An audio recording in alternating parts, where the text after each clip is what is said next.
International book of वर्ल्डमध्ये hat trick केलेली भारतातील पहिली digital media press media live.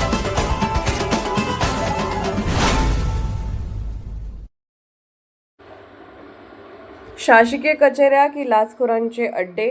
महाराष्ट्रातही लाच पकडून द्या, लाख रुपये मिळवा योजना सुरू करण्याची पुणे आपची मागणी. केंद्रात आणि राज्यात भ्रष्टाचारमुक्त प्रशासनाचा अहोरात्र जप करणारे आपले राज्यकर्ते किती थोर आहेत हे आता वेगळे सांगायला नको. सध्या गल्लीपासून दिल्लीपर्यंत लाचखोरीचा असा काही सुळसुळाट झाला आहे की सरकारी कचेरीत साध्या कागदालाही वजन ठेवल्याशिवाय पाय फुटत नाही. पोलीस, महसूल, शिक्षण आणि नगरविकास या खात्यामध्ये तर लाचेचे रेट इतके वाढलेत की सामान्य माणसाने जगायचे की मरायचे हाच मोठा प्रश्न पडला आहे. महाराष्ट्रातल्या याच लाचखोरीच्या अथांग सागराला आळा घालण्यासाठी आता आम आदमी पक्षाने एक नवी आणि अजब पुडी सोडली आहे.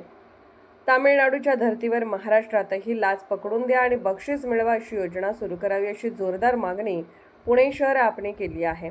तामिळनाडूचे नवनिर्वाचित मुख्यमंत्री विजय थलपती यांनी गादीवर बसताच अवघ्या 10 दिवसात एक भन्नाट योजना जाहीर केली. कोणत्याही सरकारी किंवा निमशासकीय कर्मचाऱ्याने 1000 रुपयांची लाच मागितली आणि तुम्ही त्याची तक्रार केली तर तामिळनाडू सरकार तुम्हाला थेट 1 लाख रुपयांचे बक्षीस देणार. म्हणजे 10,000च्या चोरावर लाख रुपयाचे बक्षीस असा काहीसा प्रकार आहे. तिथल्या तळागाळातील शेतकरी आणि मजुरांची आर्थिक पिळवणूक थांबवण्यासाठी हा निर्णय घेतल्याचे सांगितले जाते. आता याच फॉर्म्युल्याची भुरळ पुणे शहर आपचे अध्यक्ष धनंजय बेनकर यांना पडली असून त्यांनी कार्यकर्त्यांसह पुण्यात यासाठी एक विशेष मोहीमच हाती घेतली आहे. या संदर्भात बोलताना धनंजय बेनकर यांनी सत्ताधाऱ्यांवर अत्रे शैलीतच कोरडे ओढले. ते म्हणाले, सध्याच्या भाजप आघाडीच्या सरकारला भ्रष्टाचारमुक्त प्रशासन देण्याची इच्छाच नाही.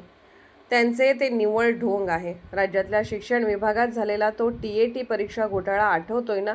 कोट्यावधी रुपयांच्या त्या लाचखोरीमुळे लाखो विद्यार्थ्यांचे भविष्य अंधारात आले. काही दुर्दैवी जीवांनी आत्महत्या केल्या. महापालिका, जिल्हा परिषद आणि केंद्र सरकारच्या विविध खात्यांमध्ये भ्रष्टाचाराची वाळवी लागली आहे.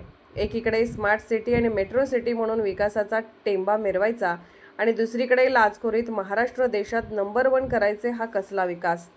महाराष्ट्रातील सर्वसामान्य नागरिक, विद्यार्थी आणि महिलांची या लाचखोरीच्या विळख्यातून सुटका करायची असेल तर या तामिळनाडू मॉडेलचा कडक कायदा इथेही हवा असा आमचा आग्रह आहे.